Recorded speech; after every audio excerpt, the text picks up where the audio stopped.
Good morning. Welcome to another exciting episode of Hanging with the Chads. I am Chad Springer, joined as always by the greatest tag team partner ever, Mr. Chad Boudreaux. Boudreaux, how the hell are you doing this morning? I am fantastic, man. Fantastic. Great weekend. Tomorrow's a great day. So fired up. Let's go. I'm just, out of curiosity, killing the cat. Why are you so fired up? Man, 250, bro. 250 for the Marine Corps. Let's go. Let's clarify that for the people. College football don't matter. Nah. NFL today don't matter. NBA doesn't matter. The only thing that matters, ladies and gentlemen, is the 250th birthday of the most badass, world's greatest fighting force known to man, the United States motherfucking Marine Corps. Hoorah, Semper Fi. Today's episode is going to be filled with some fun topics, some fun conversations. We have people already in the waiting room. I'm trying to send an email right now to somebody wanting to get in the waiting room, who is a former guest of the show.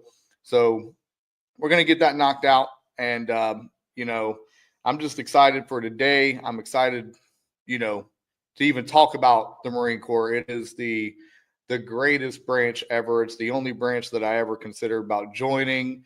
And it's a great day. And ladies and gentlemen, if you're not aware of what it's like to be a Marine, you're going to find out today. We will apologize in advance for any colorful language. I did, for the guests that I invited, I don't know about you, Boudreaux, but for the guests that I invited, I said, hey, it's okay to have some colorful language, not too much to get colorful and not too much extracurricular activities. So we'll apologize, ladies and gentlemen. Hell, we might just be a voice only week this week. We got some NFL going on though. Yes, I said we don't give a shit, but the Colts just scored another touchdown. Hopefully it was a pass play by Daniel Jones. I need him to get some points today. But hey, let's get it started, ladies and gentlemen. The United States Marine Corps, founded on November 10th, 1775, Ton Tavern, Philadelphia, Virginia. We were founded in a bar. So you know what we like to do, ladies and gentlemen. We like to drink, we like to fight, and we like to drink and fight some more. And I always tell everybody the reason Veterans Day is November 11th is because the Congress and the president at the time decided to give the Marines a recovery day after all the drinking and fighting the next day. Pretty much. For a ball. And like I said, we're going to have some special guests. We're going to have a lot of fun. One of our special guests doesn't know how to work a camera. But ladies and gentlemen, without further ado, we're just going to bring in our first guest and, why not? Let's have some fun. Ladies and gentlemen, Mr. Stephen McGowan, welcome to the show, McGowan. Nobody can see your face, and I mean, that could be a good thing. It could break the camera. How you doing, McGowan? I'm doing good, Springer. Hey, man, I'm just happy to be alive. Happy for this 250 coming up. Mm-hmm. Now, McGowan, you got to get your wife on because she's a Marine too, so you better get her butt out of the damn bed too and drag her in here. She's sitting right in front of me, listening to everything. Yeah, hopefully she gets to laugh a little bit. Hey, Semper Fi, brother. Boudreaux, McGowan, and I served together. We were stationed at good old New River down there at Miles 29 together. Became one of my closest and dearest friends, and we've been together ever since. He's seen the highs, he's seen the lows, and we've been through it all together. And hey, McGowan, tell us what the Marine Corps means to you, brother. It's all about that brotherhood, man. Nobody really knows what it is until you've been in it. Mm-hmm. You lose everything when you get out. You lose that friendship. You lose that communication. You feel like you're in it by yourself.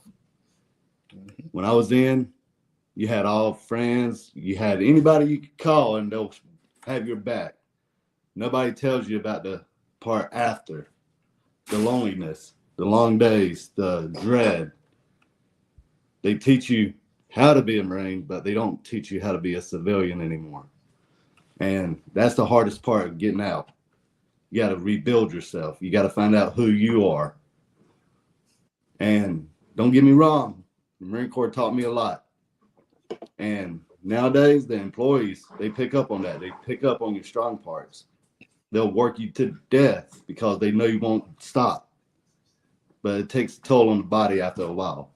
But, you know, the Marine Corps, it taught me a lot, and I'm very grateful for it. Yeah, absolutely, bro. We're grateful for it too. The Marine Corps means everything to us. You know, the brotherhood is there. You know, and if y'all ain't reaching out to McGowan, y'all motherfuckers better. There goes my first cuss word for the day. Yeah. You know, so at the end of the day, man, it is all about that brotherhood. I tell people all the time, man, I loved our shop. I mean, we had a fun shop. We had a fun little 620, baby. Hey, look, I'm telling you, I'm trying to get Captain Riddle on. I sent him a text, so hopefully it comes on. That'd be pretty cool to get his ass on. I'm trying to find Riley too, but I don't know if he's going to be able to hop on yet. That'd be fun. But yo, so let me tell you, our captain. Oh, before that even happens, we have a special guest that just popped in. Don't tell him this, but he does suck at fantasy football. Just keep that on the low. But you know, he's a good guy, ladies and gentlemen. Mr. RJ Johnson, Mr. Yuma Stats on it right now. He looks like he just woke up. What's up, Johnson? What up, man? You just woke up, didn't you? I'm still drunk from last night. That's the only way to be, baby. Oh, hey, look, what is all about, man? What are you talking about? That's what we do. Hey, ladies and gentlemen, we just got another guest popping in here. He just signed with a new record label. He has some new music coming out. Ladies and gentlemen, Mr. Theory's in the house.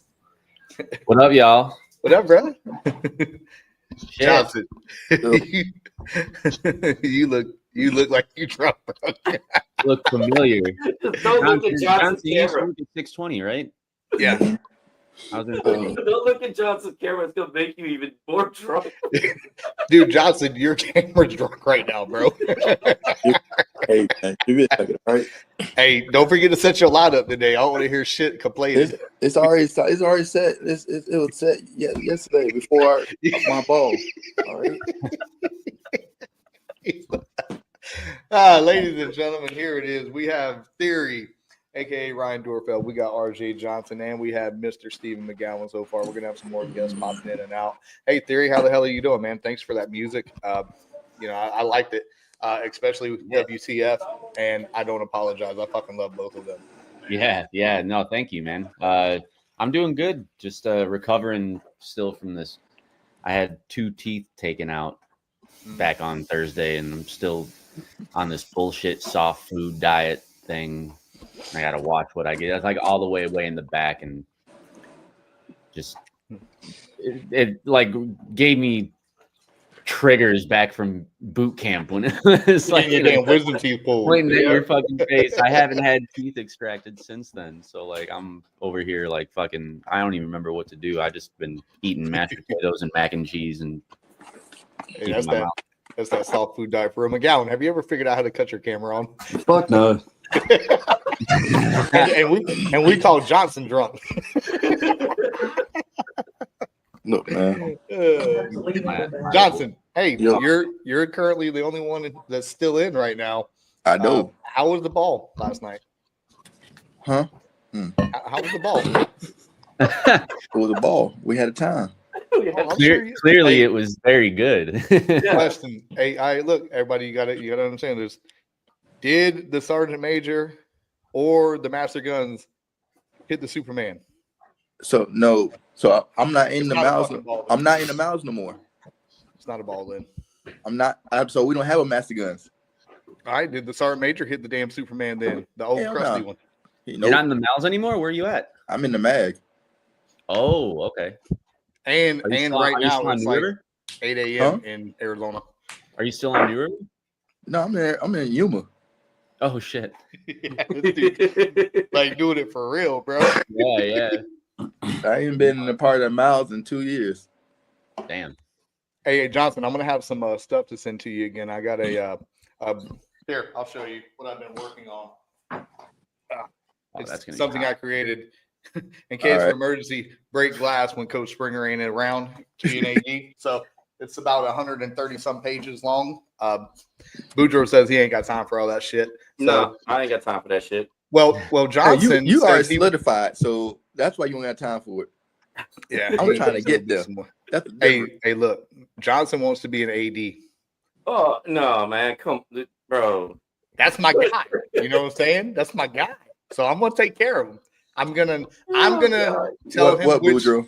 I'm gonna tell him which schools to avoid though.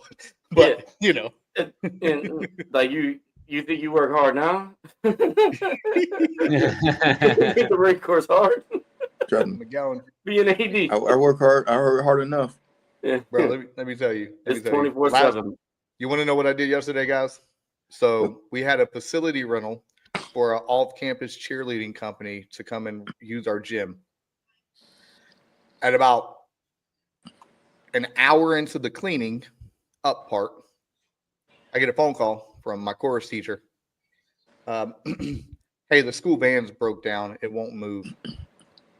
They're in Winter Park at Rollins College, and we're down there at the corner of Pleasant Hill and Point Siena Boulevard. We don't have a second school van. I had to go get a van from Eagle Nation, drive all the way up to Rollins, give them that van, drive all the way back to the corner of Point Siena, Pleasant Hill, then go back and take the van to, Eagle Nation, get my truck, and then drive back home. You really want that, responsibility? You can have it. Look, at least we didn't have a football game Friday night. That's true. I would have. At least we suck so bad that we don't have a game. Great. Look, man. Winter Park, Florida. See, Yeah. Full That's Sail. It's like right down the road from Full Sail where we was at. I was gonna say, yeah, that's where I was obviously not in Florida doing my schooling, but that's where I went to school. Oh, he figured out how to work the camera, ladies and gentlemen. Oh, my God. I went back and got my phone. Yeah, But Gowan, I'm pretty sure we have the same shirt, bro. Oh yeah. Wow, what a bunch of losers! They planned this. We did.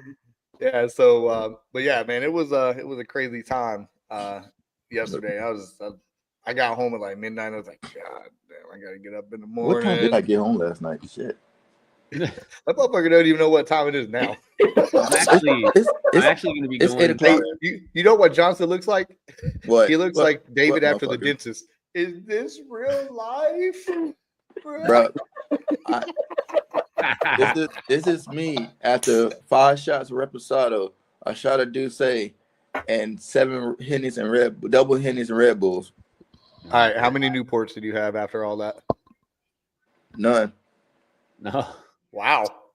there you go. Cigar? Nope. Just vape? Dip. Oh, wow. Don't ask me where I got it from because I don't know. Better be careful. There wasn't nothing bad in there. And I think I won $200 on the slots. I think. Hey, I don't know what happened to that. Probably in your girl's pocketbook. It might be. either that or back at the bar. It might be too. I don't know. No, I bought 1 drink last night. So Well, you're a staff NCO now. You ain't got to buy the drink. No, All the underlings buy your shit. No, I bought 1 drink because everybody else owed me a damn drink because I jumped on a sword detail for the ball. 1, 2, 3, 4. Oh, you got on the sword detail. After 15 staff sergeants in the mag, ain't nobody want to do sword detail. So I had to jump on the grenade. I told them bastards, since y'all ain't want to jump, everybody owe me a damn drink. I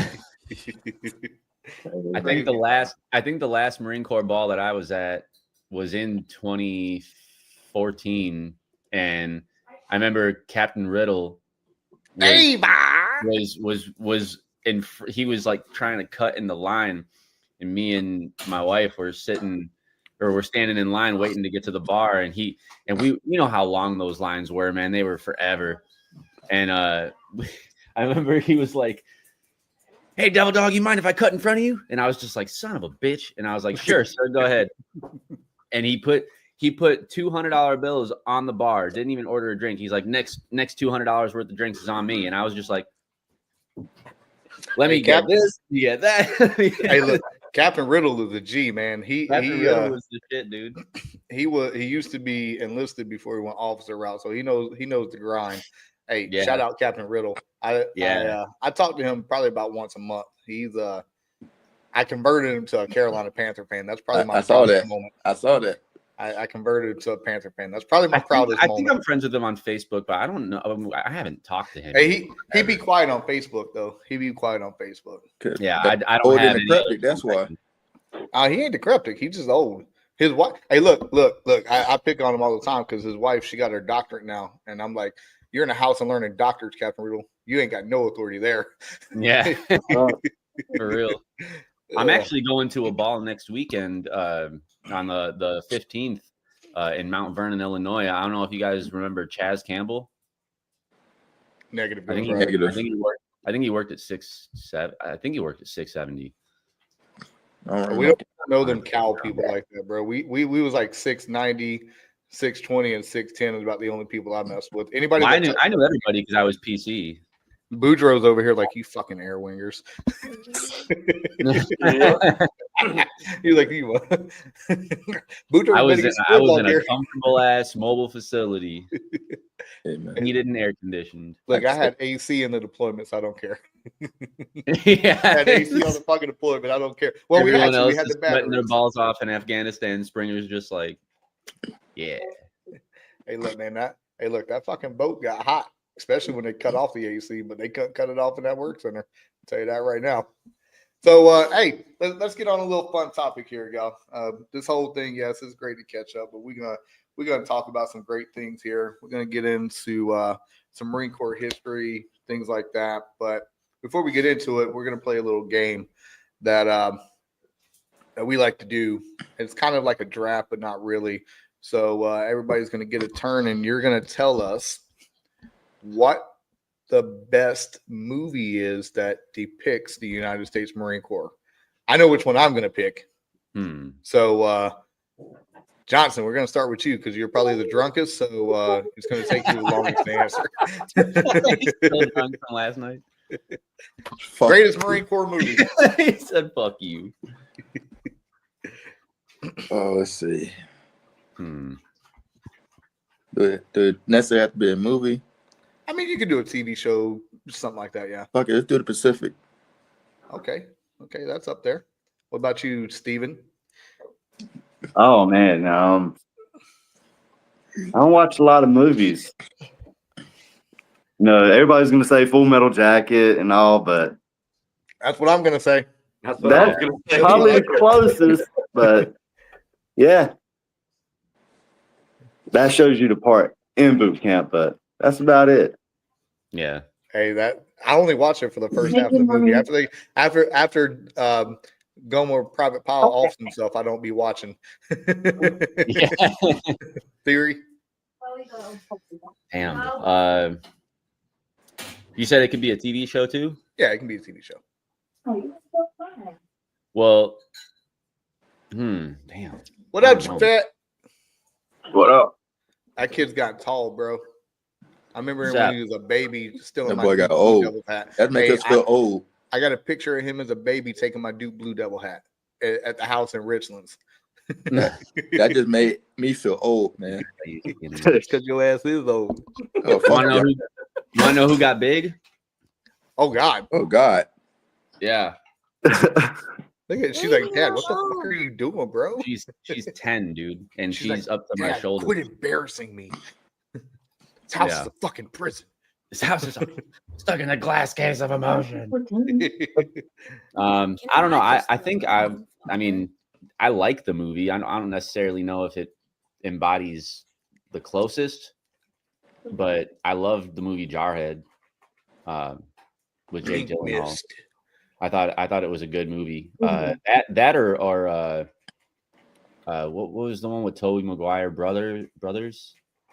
Yeah, I think so. Yeah, it's like it deals more with like the coming home after a combat deployment kind of thing. You know, the transition and whatnot. I thought that was pretty cool. So, Boudreaux? Dude, I was going Full Metal Jacket. Like, just because, like, you can't go wrong when you actually have a Marine that's running the show. Like, that is true. That's true. the whole reason why. Like I agree though. Jarhead's good. Brothers was good, but yeah, Full Metal Jacket. You got to go from there. All right, because y'all pick Full Metal Jacket and y'all won't let me pick it. I'm gonna throw a curveball here and use a line that I use at work probably daily. Gunny, what's your assessment? It's a clusterfuck, sir. So I'm going to go Heartbreak Ridge.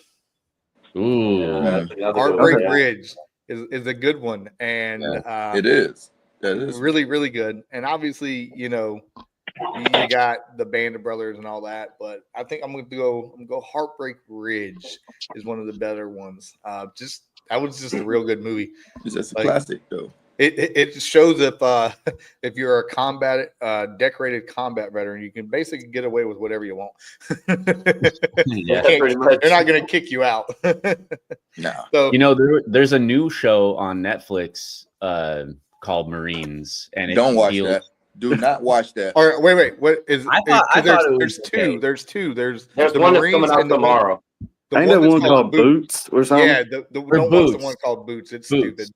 That Stupid. one's the one with the kid who's gay going through boot camp, right? Yeah, back in the 90s, and come to find out his mom lied on his birth certificate about how old he was, and they tried to kick him out. I'm spoiling the whole fucking show for y'all, by the way. I just don't. I thought it was decent. I thought it was okay. It wasn't really. Hey, is that your boot camp video?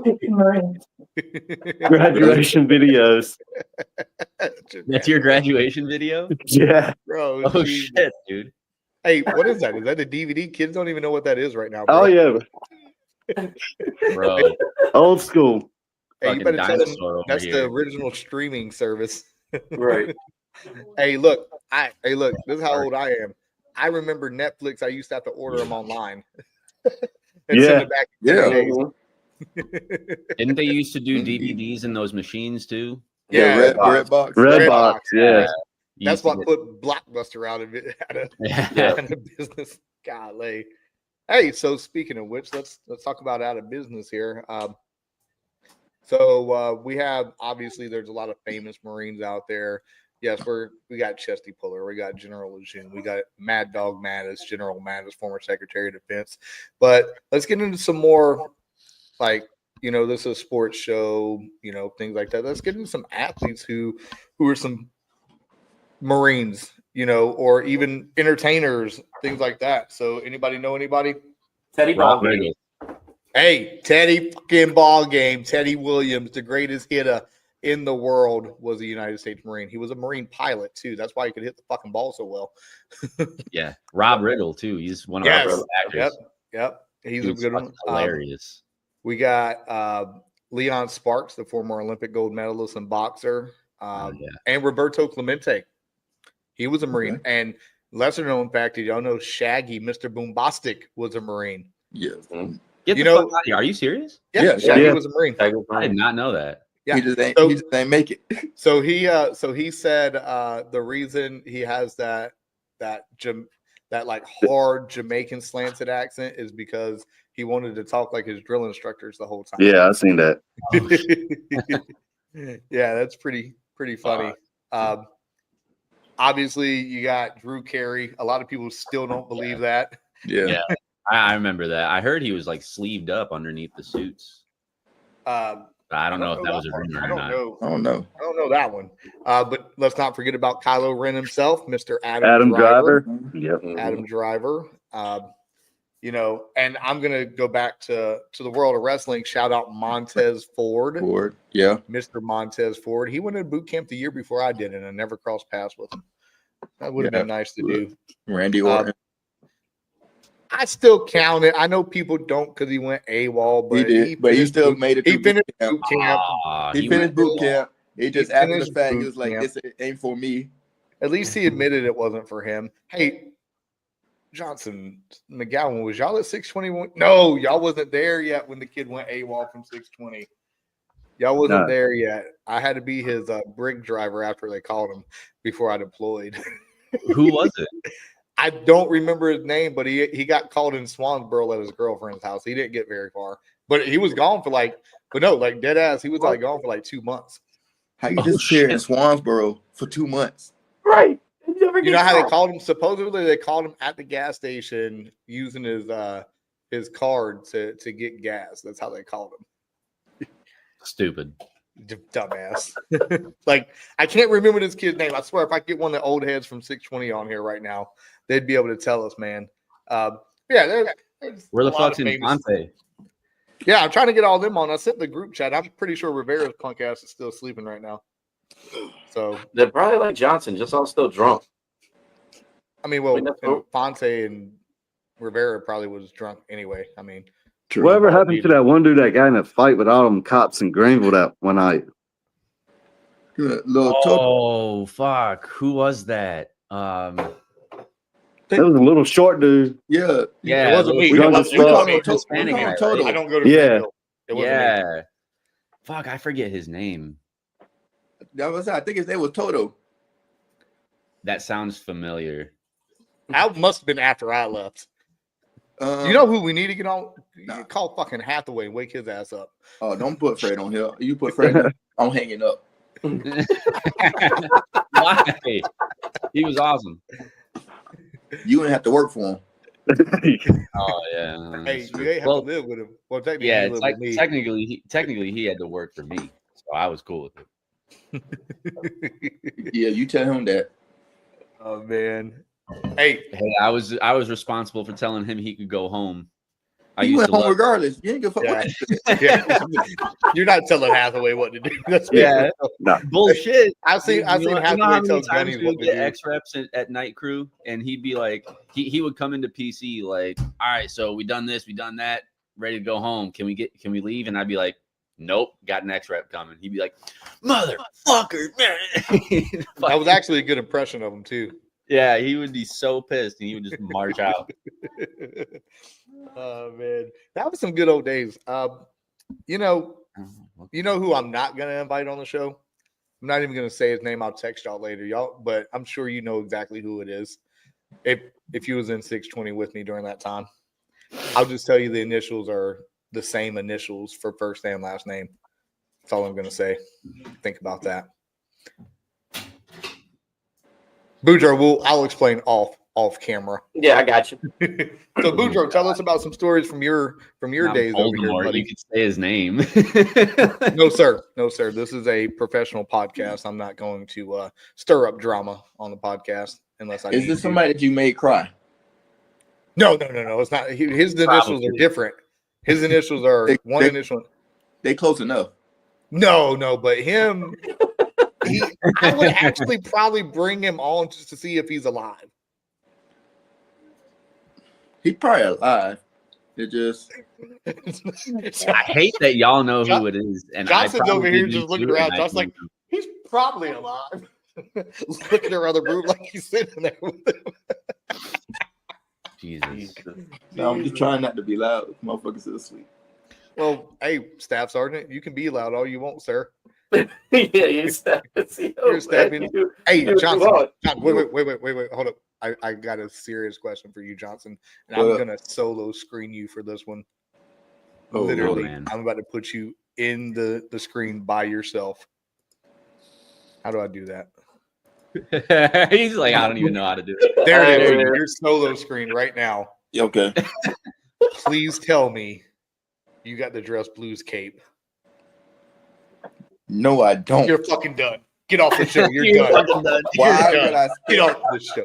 you know how much that bitch cost? You know, every year you get a uniform allowance. That would have been the first thing I bought after being a staff Fuck NCO. Just to come out here like Batman or some shit. Johnson, you could have been on the show dressed like Batman right I'm now. not. That the cape alone is $900. Oh shit! God You damn. better put it on your star card. The whole mess dress is $1,200. Yeah, how much is your uniform allowance now? $700.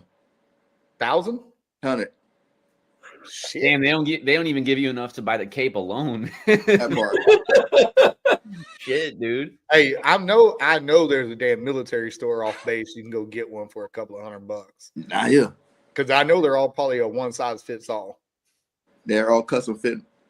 Shut the. Oh, Jesus. The length might be custom fit because you don't want no short person shit like me. You know, they'd be dragging that shit around like a. They got the neck clasp too. You can't even get that anymore. You gotta go all the way to. I gotta go all the way to Pendleton to go get it. I would have got that if I was a staff NCO. That would have been like the first thing I would have bought. After I get money, I go get one. That's when To I have a cape. Yeah, I can't justify $900. $900 for a cape. After Nope. after gun, No, you I'll know go how get it. cool that cape would look. You know who? I bet I know somebody that bought the cape. Nichols. I bet Nichols bought that He cape. did. He's owns in the Japan right now, living life. I'm about to somehow get him on the show. Literally, he bought the cape. That dude bought everything though. Exactly. He's a lifetime recruiter. He was the troll that did it. To anybody who wears the cape is a fucking troll. Hey, you call me what I would have worn the shit out of that cape. I mean, it's a flex for sure, but yeah, I would have had that and my damn sword with me. I don't even care. I've been walking around the streets of Orlando. Would have went to the fucking maxed out his star card just to get two things. Dude, all day, Yeah, right? just to get those things right there. I got my star card and I fucking blew it on Xbox and beer. Yep, exactly. Typically what we do. Yeah. Hey, so Boudreaux, what's some fun stories from your old days? Oh no, my favorite story is the first ball that we went to when I was still in 2-9. We went out to Vegas and I got hammered on the way to Vegas, was drunk at the ball, and definitely underage. My staff sergeant just pulls me aside. He's like, "Are you drunk?" No. And he's like, "Yeah, you are. Get out of here." So I went up to the room, waited till the ball was over, and we all went out to the strip club after that. It was beautiful. It was great. They wouldn't even let you in the ball? No, like he because I was like I could barely walk. Like, he was saving me. He was saving me from getting in shape or anything. He was like, "Go back to your room right now." It's like, yes. But yeah, it was awesome. I sobered up, so I was the one I was driving afterwards. It was great. Let's see. Well, I think my best ball was probably the one I got home from my deployment, right when I first got corporal, and me and my roommate, we made some custom alcoholic beverages in the kitchen. And his wife was driving us down there. She was driving my Lancer, and we're just sitting there just fucking pounding drinks. There's a picture. If I can find it, I'll post it. You could see in that first picture when we got out of the car to go into the ball down there at Myrtle Beach, we was already blitzed a little bit. Yeah, that was a fun time. I don't remember much. All I know that night I got home and I fell asleep on, you remember that wooden bench I used to have in front of my house on in Richlands, on right there where me and Fred used to grill the hamburgers, hot dogs, and steaks right there underneath, like at the front door. I fell asleep on that wooden bench and just passed out right there. Just out cold. Yeah, man, Marine Corps, I tell everybody that it's given me all the things I got in my life, the friendship, the tools to be successful, as they say. When you hear the word Semper Fi, Semper Fidelis, what does that actually mean to you? And whoever wants to start can start it. I mean, to me, it's kind of like the saying where it's like, often tested, always faithful, that can carry with you throughout your whole life, right? So, even transitioning to the civilian world. And I mean, the Marine Corps gave me a newfound sense of like unmatched confidence. Like, I remember getting out of boot camp and just feeling like if you told me I couldn't climb the Sears Tower, I'd be like, bitch, watch me. And that'd be a hard climb though. Well, obviously, but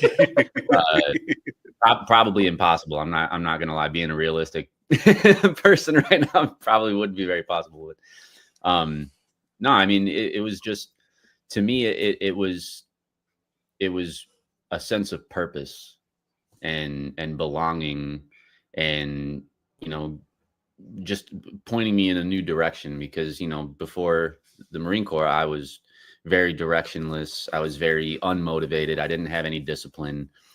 And getting out, it kind of gave me a don't quit attitude. And I know it's kind of cliche and cheesy to say, but it's true. It's impressed in you, like, so deeply. So it's something you just carry with you, and I'm forever thankful for that kind of attitude. Absolutely. That is nail on the head. Steven, RJ? Yeah, man. Semper Fidelis, mate. Always faithful. You know, everything you do in life, you have to have a goal. Some days it's harder than the others, but you got to just keep on pushing on to get to that end goal where you want to be in life. Don't get me wrong. Me and my wife, we had our ups and downs, but we keep on pushing. Y'all are a real American love story. Oh, man. You have no clue. That's a Pensacola love story right there, baby. That's for real. Pensacola. Oh my God. Pensacola love Pensacola. story. Right 6 months, then married. Boom. I loved that place. I'd love to go back there one day. Hey, it's about what Boudreaux was about 8 hours from us. 7, 8. Yes, I'm still trying to go to Paris Island on a graduation Friday. That's what I want to do the most. We can only do that after football season, it looks like down here. So, yeah, that's what I was in San Diego, so I need to go to San Diego. Oh, whoa. We had a Hollywood Marine. You can't be in here. Wait, Boudreaux, was you Hollywood? Nope. Oh, you was on that. Everybody here was Paris Island? Yep. That's the only island you worry about, bro. That's all right. I'll fucking represent for the fucking San Diego. Y'all didn't have to do the Reaper. Hey, we had fan we- fees. You got to go to a baseball game too. No, I didn't. All we got to do is walk around in fucking circles. That's all we got to do. What are you talking about? The cool thing that I did get to do though, because I was in boot camp from November to February. Or you missed a baseball game. So I got to watch the Super Bowl during Marine Week, or one of the games in the theater on this big huge. Y'all got to watch the Super Bowl at boot camp. Yeah, during Marine. You know Week, what my drill instructor did to us on the Super Bowl? They literally recorded the fucking game. They brought it in Monday. They played the opening first 5 minutes of the pre-show, cut it off, and slayed the shit out of us for getting excited. Hey, I mean, we had already done our 12. And then they told us who won the fucking game afterwards. And because one of these said instructors was an Arizona Cardinals fan because it was the Cardinals Steelers Super Bowl. He was pissed off the Cardinals got beat.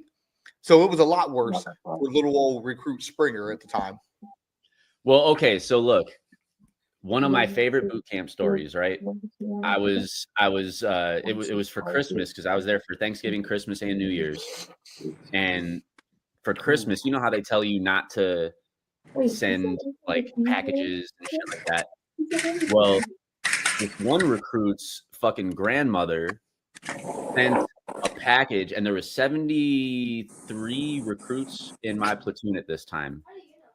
And she sent in a box with little individual goodie bags of like Christmas goodies, like candy canes and chocolates and fucking this and that. And so we get mail call, and they bring in this huge box, and the drill instructor just drops it down on the fucking deck, and he's just like, "Where the fuck is recruit Gattuso?" And he, "Here, sir," and he runs up to the fucking quarterdeck, and he's like, "I want you to open this because I already know what the fuck is inside, and I want you to look at these recruits and let them know why all of them are about to get fucked up because of you." So he opens this box and he pulls out these fucking 73 individually wrapped, pretty little Christmas decorated fucking bags. And he's like, "Actually, I'm going to fuck you up, and you're going to have, or I'm going to have my drill instructor read off a list of every recruit." And basically they IT'd him on the quarterdeck, and the drill instructor read the name of every other recruit. And when he read your name off, you had to go up to the quarterdeck, eat that whole bag of candy as fast as you could, candy cane and all, and then on to the next recruit once you finished it. And he didn't finish getting slayed until all other 72 recruits got fucked or ate their fucking bag of candy. That was one of my favorite boot camp stories.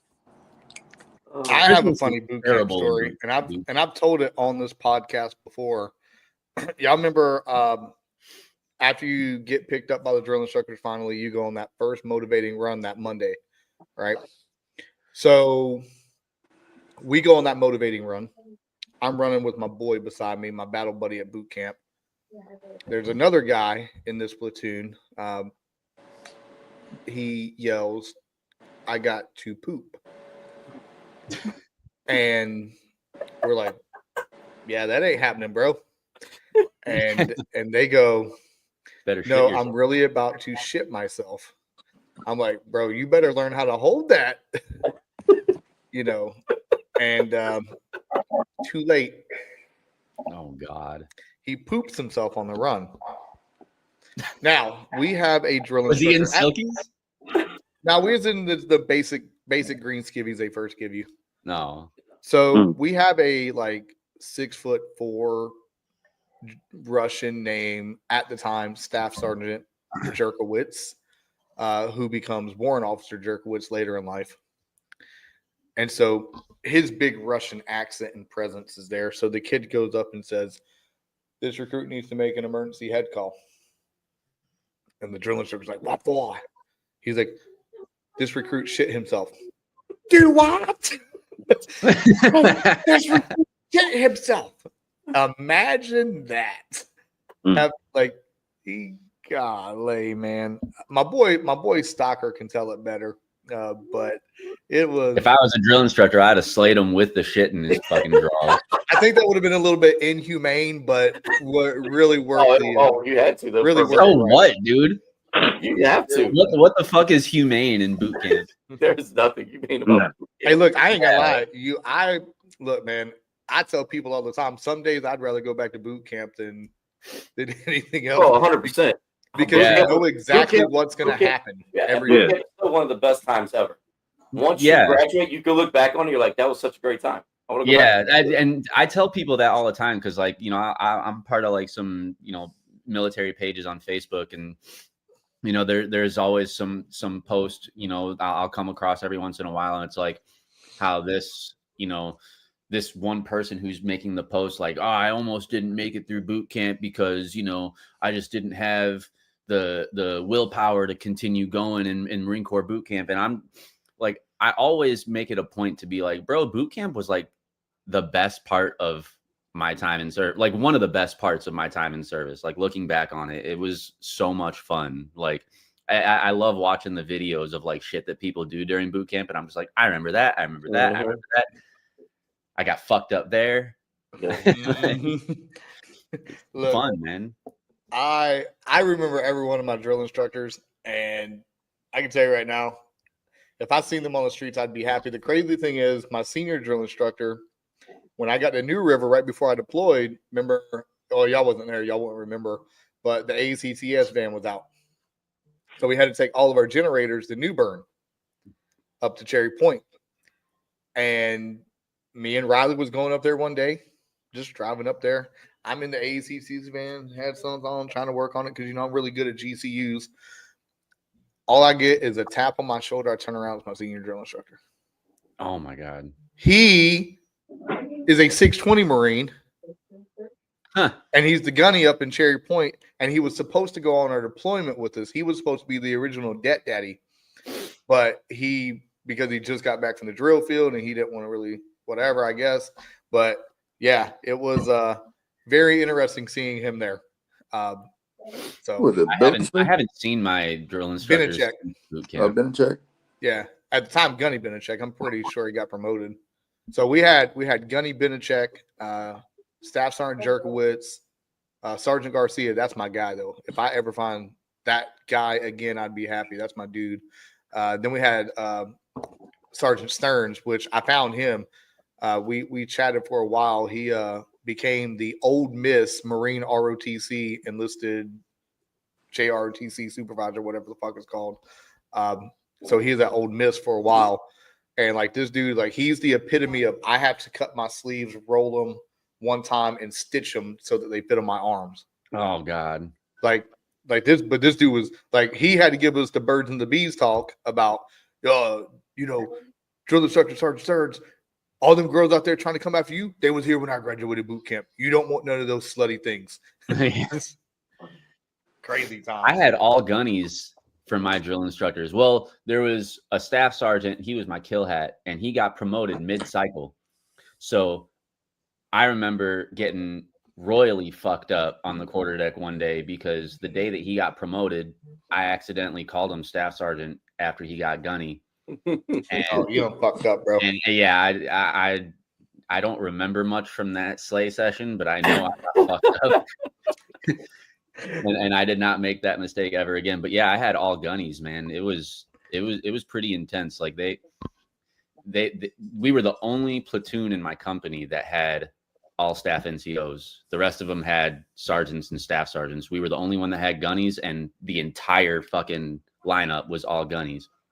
So it was the weirdest thing. And I remember gunnery sergeant Platts, I think Platts, and he was like the most soft-spoken, calm, collected person, but he was the scariest one. And like he would just like whisper in your ear, be like, you know, you're about to get fucked up, you understand? and like it would send shivers down your spine, dude. Like, it would fuck me up so bad. But like our kill hat, Gunnery Sergeant Rojas, he was the one that got promoted, and he had a thick fucking Hispanic accent. And so he would always make the recruits like cave and laugh when we're trying to take him serious, and he'd like tell us to scream it, and he'd be like, "Scream it, scream it," and we'd just be like, try not to fucking Get on my quarterdeck right now. Yeah, oh yeah, dude, he woke me up at like 3:00 in the morning and fucked me up on the quarterdeck. Like I remember I was sleeping on the top rack, dude, and he like shook me, and he's like, "Durval," and I like turned around, and I like fucking freaked out, and I was like, "What the fuck?" And he was just like, "Oh, good. You want to almost fucking hit me?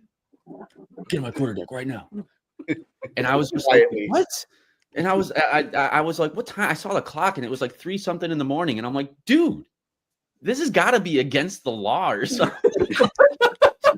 There's no such thing as that down there. I Get know. out of here. There's no Mothers of fucking law. America did you wrong. So he brings me on the quarterdeck. He makes me whisper my fucking counts, and you know, fucking I got fucked up for like 45 minutes, dude. Y'all know that I almost elbowed him in the face. y'all know that the week before the Crucible, when the new kids come in and you have to show them what an IT session is. Oh God. So drill instructor Sergeant Stearns comes up. He's like, "I need the 10 baddest motherfuckers to come up here right now." So of course everybody wants to run up there, and he's like, "No, not you. Get off. Not you. Get off." He looks at me. He's like, "Oh, good, Springer. You know what's gonna happen next, right?" I was like, "Sugar cookies, sir." He's like, "Right, it is." I was like, What's "Whatever." sugar cookies? Oh, after So we get of course fucked the up there West and get Coast all don't know sweaty, what the hell a sugar cookie is. Mm-hmm. So after you get fucked up on the quarterdeck, you go outside and you get real sweaty outside, and then you go in the sand pit and you become a sugar cookie. Oh. All you Yeah. hear, sugar cookies. Yeah, Bitch. fuck all that, bro. Hey, look, hey, and I was house rat with my boy, and so Garcia used to come in. This is why I like Sergeant Garcia. He used to come in. He'd take his hat off. He was like, "Hey, Springer, you like baseball?" "Yes, this recruit likes baseball, sir." He's like, "Who's your favorite team?" At the time it was Tampa Bay. I was like, "The Tampa Bay Rays." He's like, "Fuck you, get off, go the fuck outside right now." And because he's a Red Sox fan, and they beat the Red Sox and get to the World Series that year. He fucked you up just for that. Oh, dude, he would fuck with me. But that dude, he was a real, like, he'd come in, like, "I bet you smoke, don't you?" I was like, "Yes, this recruit smokes." He's like, "What you smoke?" And I was like, "Newports." And he goes like this. He's like, "Look what I got." Then he'd come in, he'd come in, he'd smoke a cigarette, and he'd come in like front and center. So I'd stand there, he'd like, "You smell that, don't you? I bet you missed that." And then he'd leave. Motherfucker. Hell yeah, I missed that shit. They would do that shit to us. Just because I was West Coast don't mean that we didn't get it bad. We had fucking all sorts of crazy shit. We The didn't have gunny breaker. we didn't have fucking the gunny breaker. Bro, You that's mean the that ankle big hill. breaker? Yeah, whatever that hill Reaper. is called. Yeah, Whatever dude, the that- Reapers sucked, bro. Dude, you I don't gotta- know what that's the not fuck. even you got a hill. We got fucking mountains, bro. Like, A that ain't hill, shit. That motherfucker? that hill A ain't hill? nothing. That hill ain't nothing. Dude, You so guys were beside an airport 98% the of cruise, your time. okay, so number one about the airport comment, let me put this straight for you. You know how much of a mental fuck It is every day for you to physically see people leaving on a plane, and you're just like, I bet during my next PFT, I bet I could hop the fucking gate and I could probably get on a plane and get the fuck out of here. It was a total mind fuck to see everybody leaving, and you're just like, damn, I want to leave so bad. And then up to I think being isolated is a little bit worse. Well, okay, so you're on a 3 by 3 mile island, okay? A hill. Bigger than what it is. It was not a hill. It was a fucking mountain. And I remember after we did the Crucible, we had a 10-mile hike. Pendleton. So y'all got to see civilization on the way to the motherfuckers. No, we didn't. We had to look the fuck down. Oh, shut up! Like y'all listen to that rule. By then you was trained killers. You didn't care what the drill instructor said. We did bullshit. Bullshit. By then they were singing. By then they were singing "Kumbaya" with you. I'm so. We prayed to see another person that wasn't a child lady. We prayed to see something that just wasn't a marine or a tree we seen 100 times. Yeah. Exactly. There's nothing you could do to tell me that West Coast life was not as bad. The only look. It may not have been worse. Okay? You know when I got the most pissed off about West Coast Marines is my first flight out of Camp Pendleton when I was stationed there. I flew out of Camp Pendleton. And I didn't know how close the recruit depot was to the airport until I was sitting on the right side of the plane about to take off, and I looked out the window and I see Marines just running. Yep. I was like, y'all motherfuckers, bro. The only time I seen an airplane past the runway. Like taking off. You know the only time I seen an airplane was those fake model airplanes that we use on the Crucible about saving somebody from a wrecked plane. Yeah. No, not for us. No, for us during Crucible, we were under we were under one of the freaking lightning shacks, and they made freaking two jets fly over low being fly. First Battalion, and you the closest thing to the gate, and you don't do it. Yeah. Hey, actually, you know what? You got the airport. I was 2nd Battalion. You know what's right beside our freaking squad bay? I walked out the back of the squad bay. There's a Subway and a Backyard Burger right there every single day. Yeah. Well, okay. I was so mad. When I was going through MCT, it was different. Like there was food on Pendleton when I was in MCT, but like they had like a Whataburger thing or something, like a little van or something for MCT. But like when you're in recruit training, bro, you didn't have shit. And I mean, what was it? After the Crucible, when we had a 10-mile hike from where the Crucible ended to the parade deck, and that's it. So it was, bitch. I remember seeing one of the fucking rescue vehicles. You know how they have like the fucking vehicle like in the back to carry all the fucking people who fall out or whatever. Yeah, they show like their EGAs. So they fucking had that vehicle and in the back of you, but there was a vehicle in front, and it went up this fucking hill. And dude, when I tell you, and it was dark out, so you couldn't see shit. And the vehicle had its headlights on, and you could literally see it go from that to like almost a straight incline. And you got to see this fucking vehicle like struggle bus it all the way the fuck up because it was so steep. And you had to run up that motherfucker to even consider finishing the Crucible. You know what we had to do? We had to walk in circles on a flight line used in World War II for 54 hours on a quarter-mile flight line. Yep. Walk in the circle. That was your Crucible?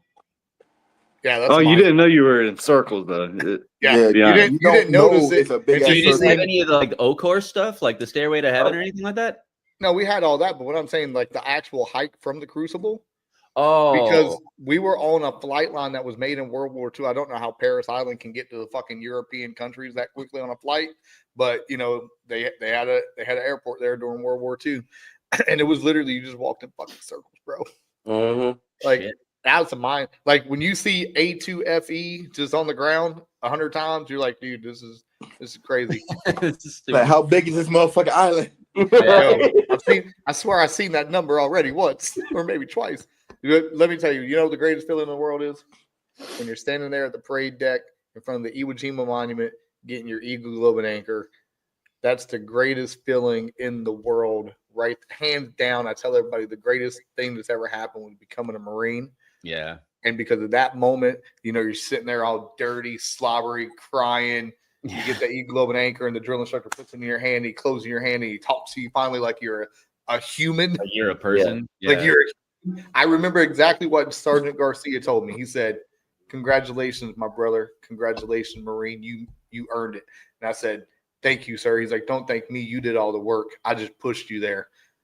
He goes to the guy who pooped on himself beside me and says, "You made it to be a Marine," and love that motherfucker because they hated that. But how does that feel, guys? Like that moment in time, you just finished the Crucible. How does that make you feel when you're getting your globe and anchor? No, I mean, you described it, dude. Perfect. It's the greatest feeling in the world. Like, and then, like you said, pretty much the same exact thing was what was told to me. I honestly have to say, besides my kids, that's probably one of the happiest moments I've been. Yeah. Mm-hmm. I just feel like you can do anything. So tight that I bled on my hand. Like I was in tears when I got mine. Like I was trying so hard to fucking not be a little bitch about it, but like I would like look side to side, and I saw motherfuckers like bawling. So I'm like, all right, this is a safe. I'm gonna let it loose. Hey, look, I if you didn't cry, you didn't earn it. You didn't do it right. Yeah, you didn't earn it. Yeah, you exactly. didn't earn it if you didn't cry, man.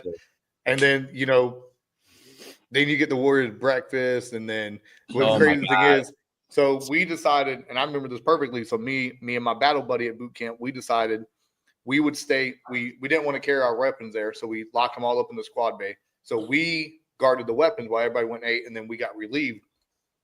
I got to go in, and there was recruits there, and I was about to go like get my food.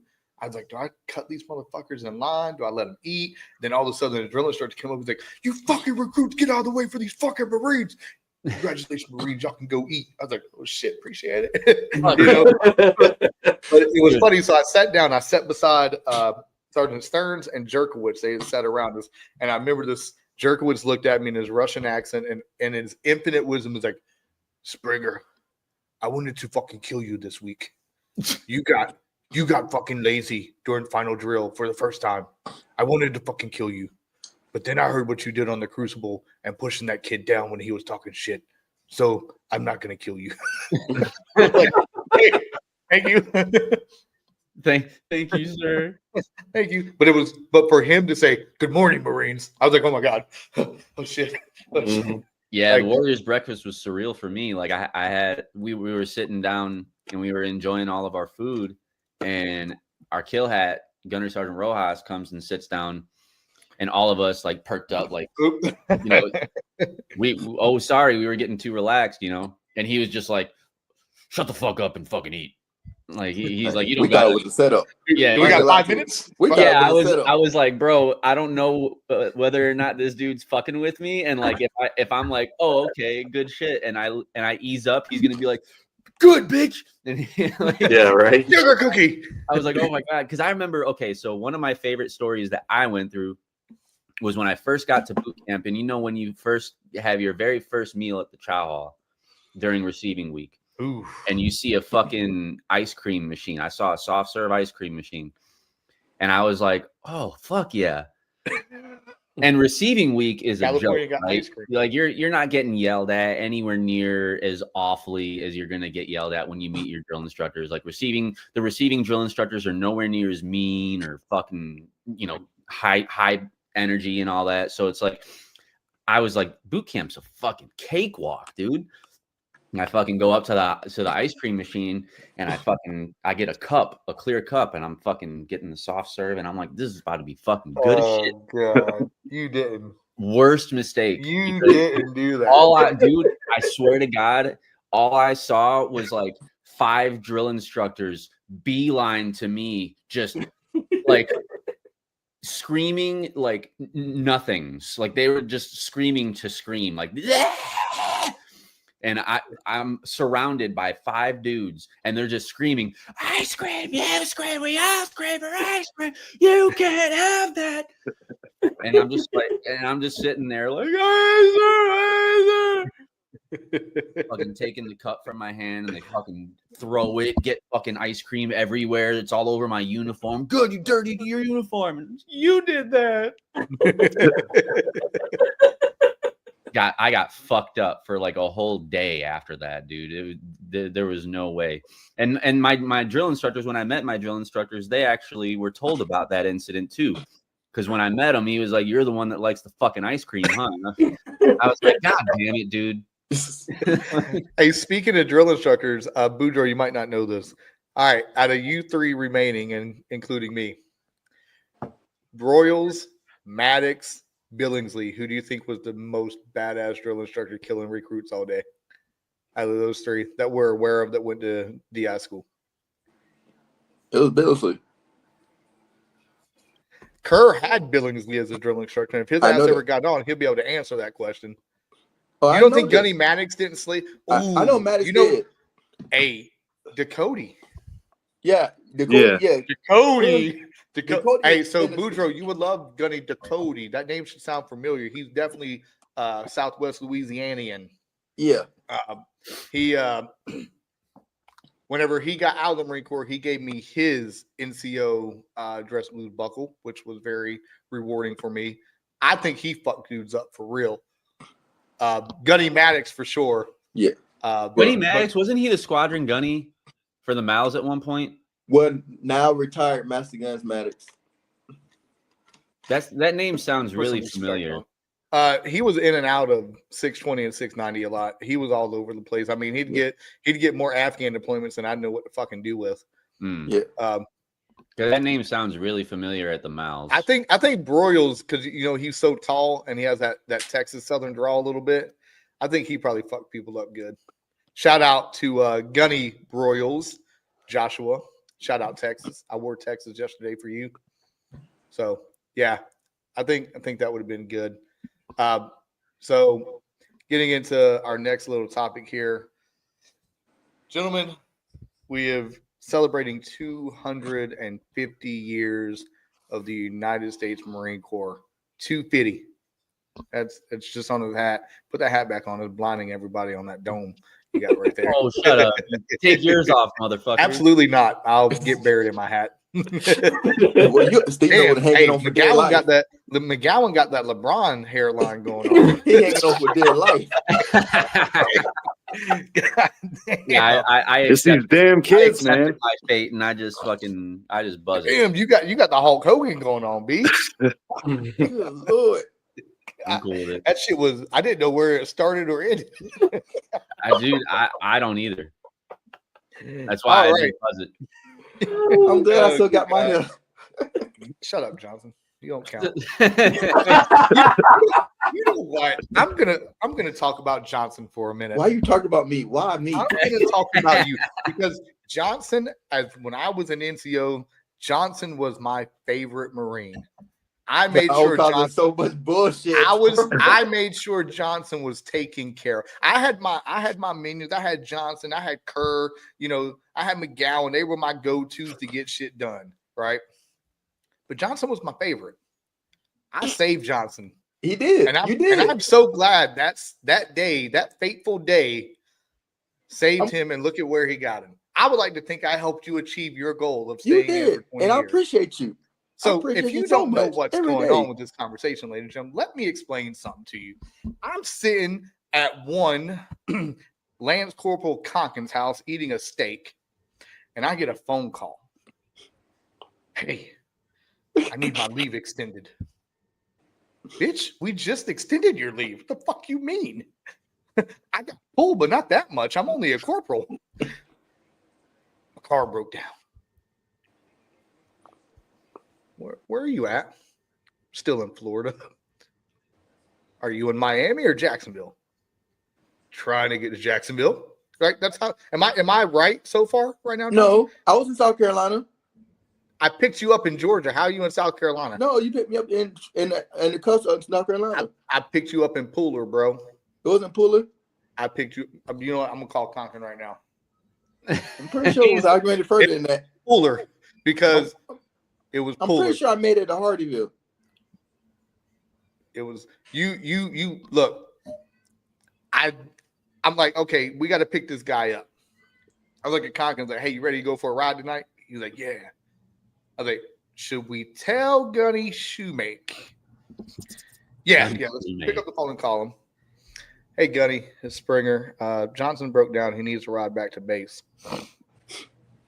Oh, are you going to go get him? I was like, are you telling me I can't? He's like, no, because I know you're dumbass to still do it. Oh, good thing you know me. Good, Gunny. I was like, you told me to take care of my Marines while you was gone. So this is my way of taking care of my Marines while you're gone. He's like, all right, stop if you need to stop, and I'll call the duty and cover for you. I was like, Gunny Shoemake's in California. We're in North Carolina. Oh, shit. So we go, me and Conkin get a carton of Newports and like 12 Monsters.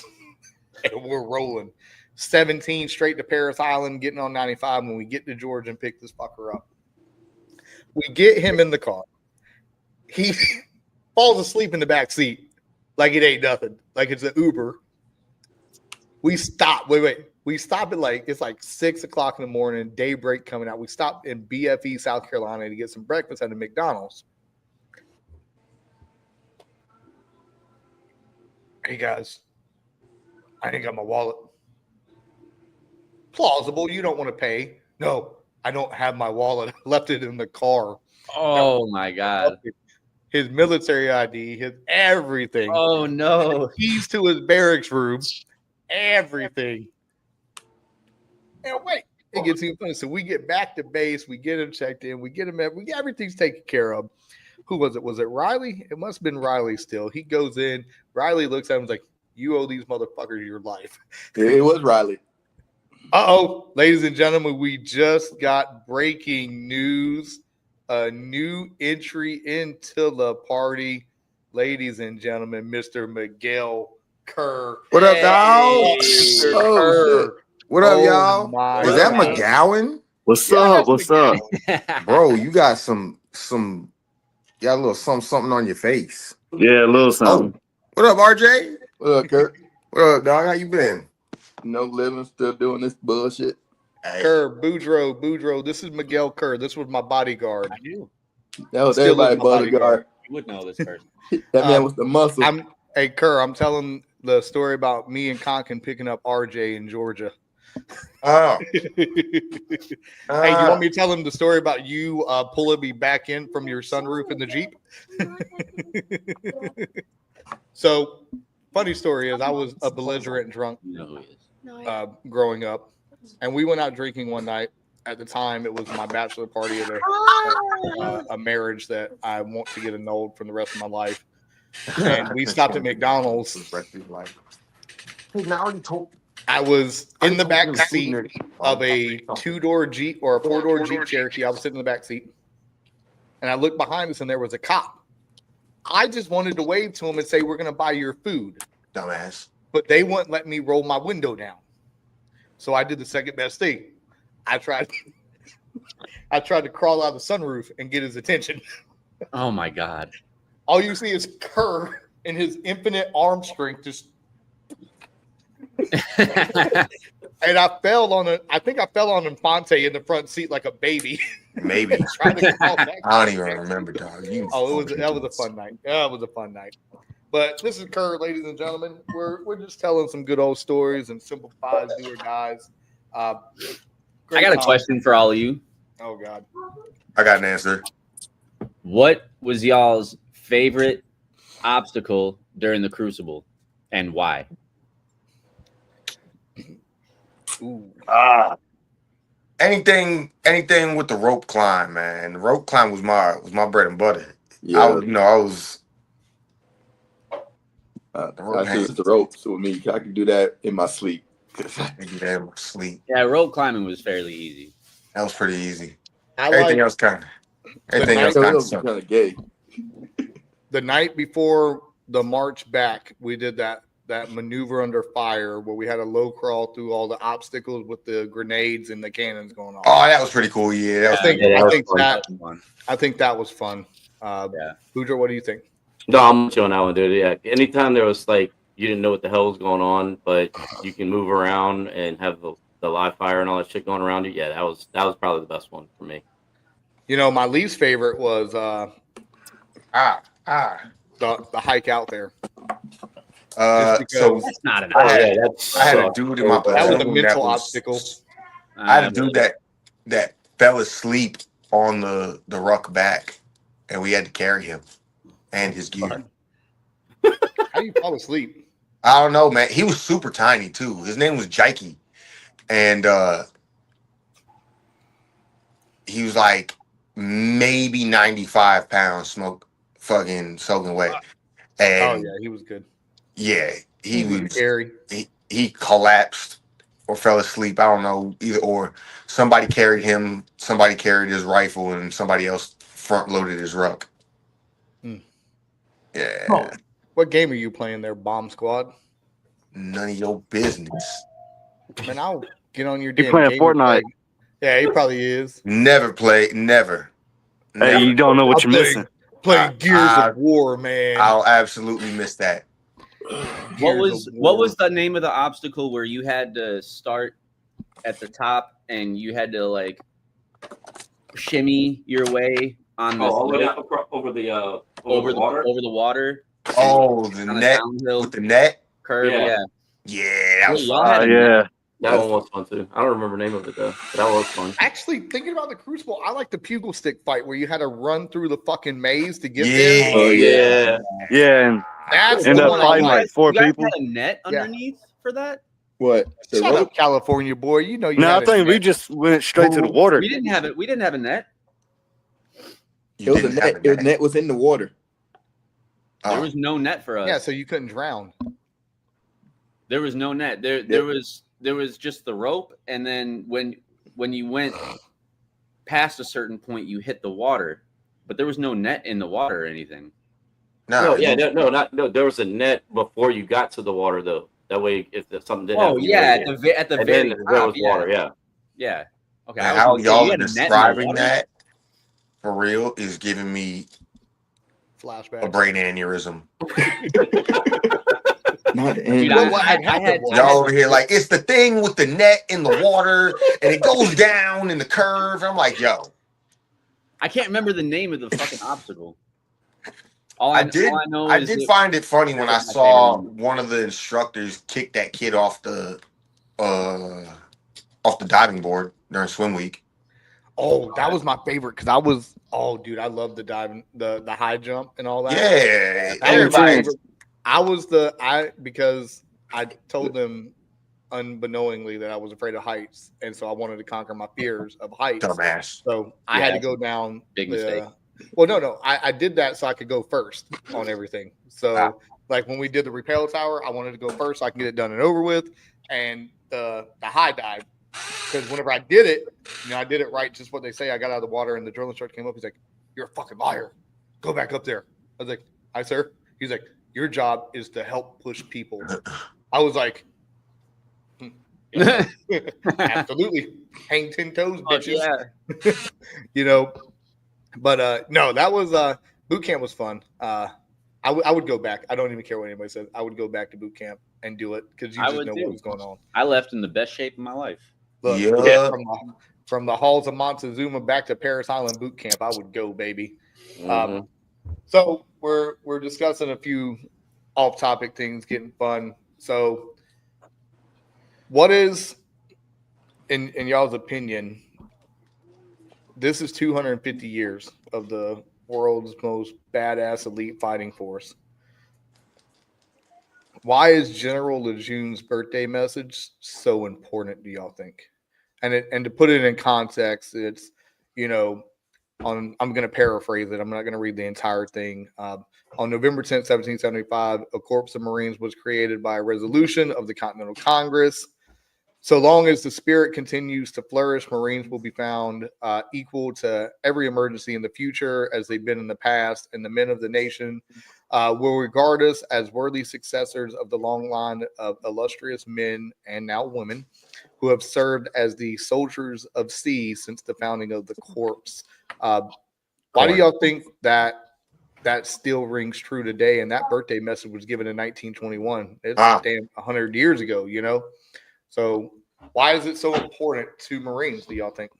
because it shows like it talks about what we came from, and then what we need to represent to go forward, or we just completely collapse of what we are as a core. So yeah, I think it's really what it is, because it gets that shout out to the past, because out of all the branches, we're the ones that always care about our past, where we come from. So that it's definitely what it's about, the past going into the future. Like if we forget that, we're not going to be the Marine Corps that we're supposed to be. Yep. And I think that actually rings into the cutting of the cake, because it's just what you said. It's the past and the future. The oldest man, which would in this case be Boudreaux, will be cutting and given a slice of cake. Oh shit! Which one of y'all three are youngest? Kerr. It'd probably be Theory, or no, it'd probably be Kerr. It's Kerr. Kerr's the youngest, so it'd be the signal of the cutting of the cake. You know, I don't eat cake, so Well, you're gonna fucking eat one. You know, eat this cake. Hey, wait. I don't eat no man's cake. You understand me? Kerr, I was gonna say we put a little hashish in it. We'll make it for you at about $4.50. That sounds a little bit more intriguing. That sounds a little bit more intriguing. But I don't just eat no man's cake, man. You understand what I'm saying? Right now, Not what he told me last night. Oh, damn. Hey, bro, that's a long shot from Kentucky, dog. I'm a long ways from Kentucky. He's actually got a lot of McGowan. If McGowan would have said it, probably would have been a little bit better, because they're only like an hour away from each other. Well, Yeah, I don't know. McGowan, did you fix your teeth? Fix my teeth. What the fuck you talking about? Bitch, what? Well, now we're off topic now. Yeah, we are. This place is fading fast. So, Theory, you know, Mr. Hip Hop artist, do you mind if I share a little sample of one of your songs you sent me? No, go ahead. All right, ladies and gentlemen, look, this is what our boy Theory's working Which on one? right now. I'm going to play my favorite one, WTF. Okay. There is some language, ladies and gentlemen, but this is E for explicit today. Ladies and gentlemen, this is WTF by the one and only Theory. Yeah. Yeah.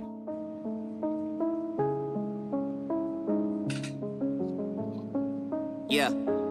Sick and tired of these people who trying to tell me that music ain't never gonna pay. Man, it's like Gotta that- get you a that job song and get in up the Booty ladder, Tang, no matter man. how long that it takes you. They don't get that I'm aiming to be my own boss, so no one can never betray you. Everybody gon' shit on your dream, cause greatness is something they can never relate to. So they doubt your potential and hate you. If you make it, then they say they made you. Bitch, I know you weren't there when I struggled. The fuck on my face, I ain't about to debate you. I'ma keep it 100. Remember the ones who was with me the day of my debut. But them snakes in the grass gotta kill them and leave all the room for the people who praise you. Y'all done made me a villain, I ain't got no ceiling. Guarantee these tracks are gonna make me a killing. They doubted the vision, I'm too busy winning to worry about nothing but me and my children. My wife and my family about to be chilling from spinning these discs like my name was Krillin. I'm risking it all, I'm ready and willing to spill out some blood to live off of this feeling, I promise.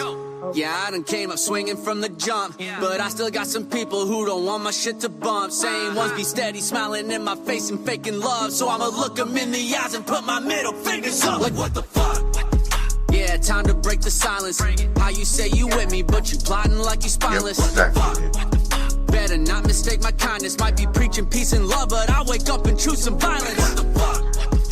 That hatred is a virus. Time to fight off the infection, cause it's targeting the mindless. What the fuck? Yeah, they know my shit is timeless. They want me staying small cause they too scared to make me giant. What the? How you not put me on top of Kentucky when they ain't as real as me? How you not gonna go show your support but tell me you still believe? How you gonna say that you one of the best when you ghost writers spilled your tea? Y'all do what you want, but I'm just being honest, that shit don't appeal to me. I'm cocked and I'm ready to fire back. Too hot, wanna get an entire track to pop off, ready to drop on my competition. Better mind the gap, you'll fall in if you ain't all in, cause I'm light years ahead of all of y'all. You still crawling, I'm evolving, that money fall, I'll show you how to ball. Ready or not, cause I'm coming like 4K. That mean I ain't gonna stop this foreplay to me. Wait till I put on the war paint, then I come for your top. I'm born great, so you motherfuckers just ignore hate and talk shit till I put out the tour dates. But that flip-flop shit's in poor taste, so take a sword blade and I cut them out. Cause I done came out swinging from the jump, but I still got some people who don't want my shit to bump. Same ones be steady smiling in my face and faking love, so I'ma look them in the eyes and put my middle fingers up. Like what the fuck? Yeah, time to break the silence. How you say you with me, but you plotting like you spineless. What the fuck? That is what the WTF. We can't say it on here. So I like the line about Krillin. I felt like she was shouting me out on that one. Ain't that right, Kerr? Definitely. man, You're the person that I had in mind for that line for sure. Look at that. I'm famous, Boudreaux. You ain't know that. Yeah, that one, I actually produced that beat. I had a buddy of mine out in Lexington, Kentucky, kind of put some finishing touches on it. He's producing my entire album because now that I've signed with this label, I was going to ask, are we allowed to say that now? That last part? So tell everybody who you signed with, man. It's a indie label called Southbound Records out of Nashville, Tennessee. The owners, one of the owners, he's a business owner, but he was one of the first hip hop acts to be signed in 1992 out of Nashville. So he has been involved with the music industry for a very long time. And then he got out of it, started a coffee shop, and he turned it into 52 different coffee shops nationwide. Was that Starbucks? So no, I don't know the name of it, unfortunately. But I know that he's a great businessman. He knows the music business. He knows the industry. He's a great artist himself. Him and his partner actually do music also. So I got to meet these guys a couple months ago, and go down to Franklin, Tennessee, which is where they're at. It's like maybe 30 minutes or so outside of Nashville. And they like meeting them put a whole new perspective on it for me, because I knew they were interested in wanting to get me on the team, but they had listened to over 600 demos, and me and my boy Berserk were the only two that they thought they liked enough and had the most potential to be able to push. So out of 600 plus demos, you got it was us two. Hell yeah. So they thank you. But it was a pretty surreal experience, man. Like just meeting them. Dude's got like $500,000 in studio equipment in his basement at his house, and I was like a fucking kid in the candy store. And, I had so much fun, man. I spent the whole weekend there, just vibing with them, creating. And I wanted to sign with them because I could feel the passion in the music. It wasn't just like a grab at, like, they didn't look at me and see dollar signs like most labels would do. They looked at me and they were like, I see a lot of potential in you. I like what you're doing. I appreciate the art, and I want to help grow that. So I got to sign. Actually, I went and performed my very first show back at home in Chicago, back August 29th.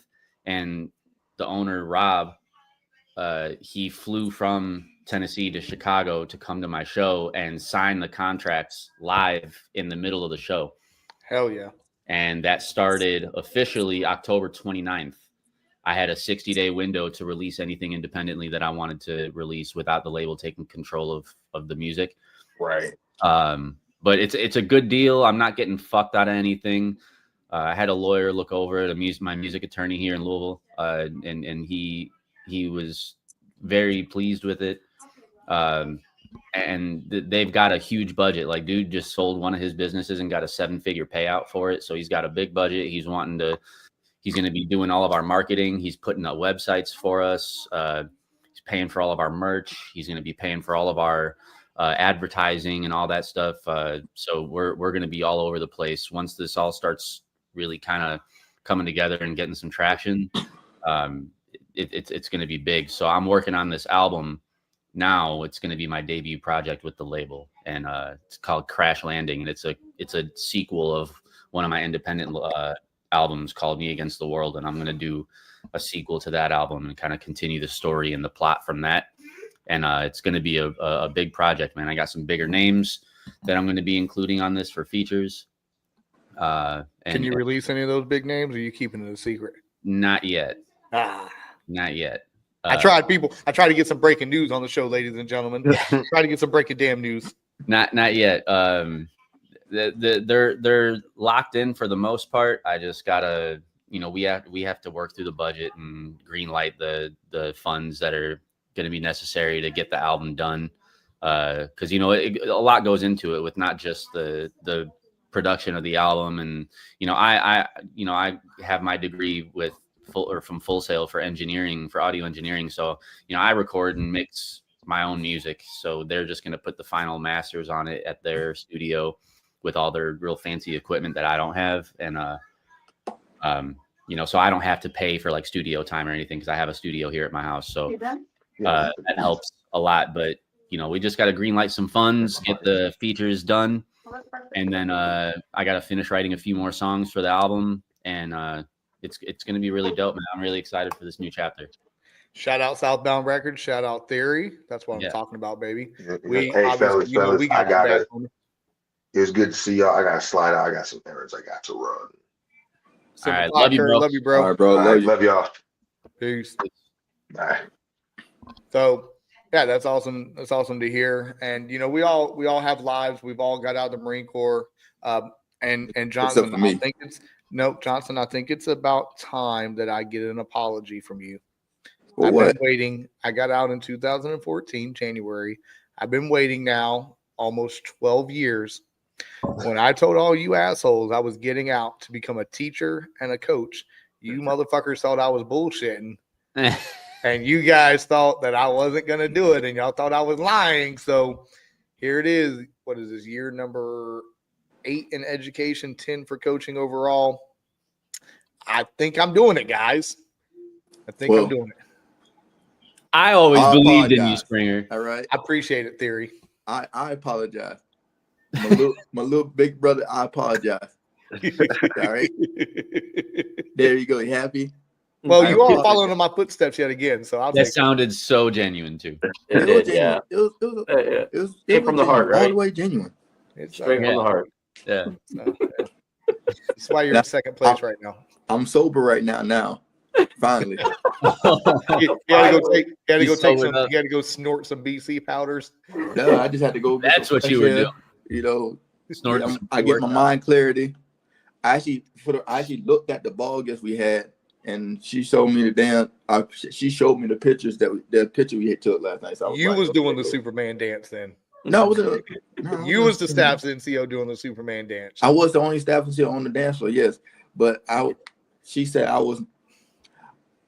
How my head and my body was moving, my body wasn't moving that I thought it was moving. So I'm glad I have an extra blues coat because apparently I got alcohol. I smelled it. It always smells like Hennessy. So you can go get that dry cleaned out. I got 2 of them. I'm good. See, but yeah, he won't buy the cape, but he bought 2 dress blue jackets. Get the fuck out of here!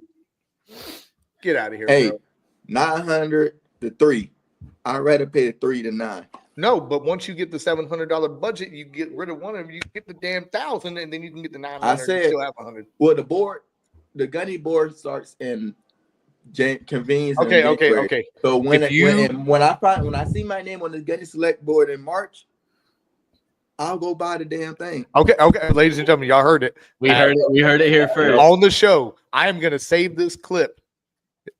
Reginald Johnson Jr., Staff Sergeant, United States Marine Corps, states that if he gets selected for gunny this year, he will buy the cape for the dress blue uniform. Witnesses, we have witnesses on this. Yep. And look, and to help you out with the purchase, if you win the Fantasy Football League, I will hold your remaining money escrow to help you purchase that, so you don't waste it on Hennessy. Now you just ruined his plan. You foiled his plans. It is what it is. You feel me? It is what it is.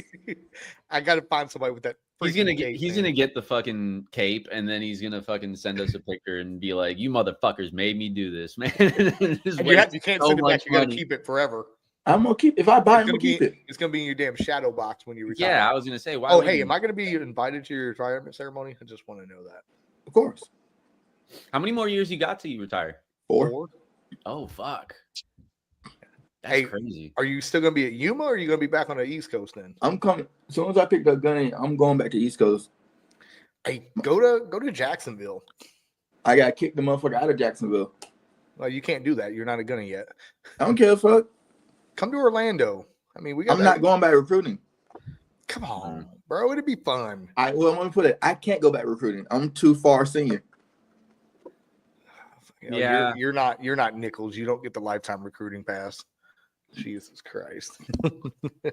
I hated recruiting. Ladies and gentlemen, we're celebrating the 250th birthday of the United States Marine Corps. We hope that you had fun. Check it out. Ooh, that's a good picture. That is a good picture. Oh, Yeah. how'd you pull that one off? Hey, man. Don't ask questions you don't need to know the answer to. There was our little gift for this year. Nice. No, We that's got nice. VBA challenge. No, it's a challenge coin. Custom challenge coin. That ain't a coin. That's a Lance Corporal realignment tool. Dude, that thing's awesome. Get a little. We got the 1775, 2025. Then you got the mag, the UAS, and the F-35 over top. Johnson, you got a bigger stack than me yet? We even. Okay, we're even. No, fair enough. I don't know. I I still lost don't all know. my uniforms in that fucking hurricane, man. Still don't know how the hell I got a battle E on that deployment because we was not 100% efficiency. I have no idea how I'm not complaining. Supposedly I'm missing some, but until I see an order, I don't know. But ladies and gentlemen, we have been celebrating the 250th birthday of the United States Marine Corps. And before we get off, we must do a toast. So if you have something, it doesn't matter, alcoholic, non-alcoholic, Coke, whatever. Let Johnson McGowan got to go get one. It's now got to wait for them like always. No, you got I'm right here. I love my drink. My little. Was that a Coke Zero? Yep. You know it dilutes the purpose if you mix it with Hennessy. I ain't drinking nothing. Ain't nothing in this. It defeats the purpose. I ain't drinking today. I ain't drinking today. Around the room to all the Marines, to and far, to and from, here and there, and everywhere in between. Semper Fi, do or die. We're going to end this show with a salute. And Mr. Boudreaux, how else are we going to end the show? Get better, man. Hey, get better today so you're better tomorrow and better for the rest of your life. Semper Fi Marines, happy birthday. We're gonna play a little Get Out with Mr. Theory. Better not mistake my kindness. Might be preaching peace and love, but I wake up and choose some violence. That hatred is a virus. Time to fight off the infection, cause it's targeting the mindless. What the fuck? Yeah, they know my shit is timeless. They want me staying small cause they too scared to make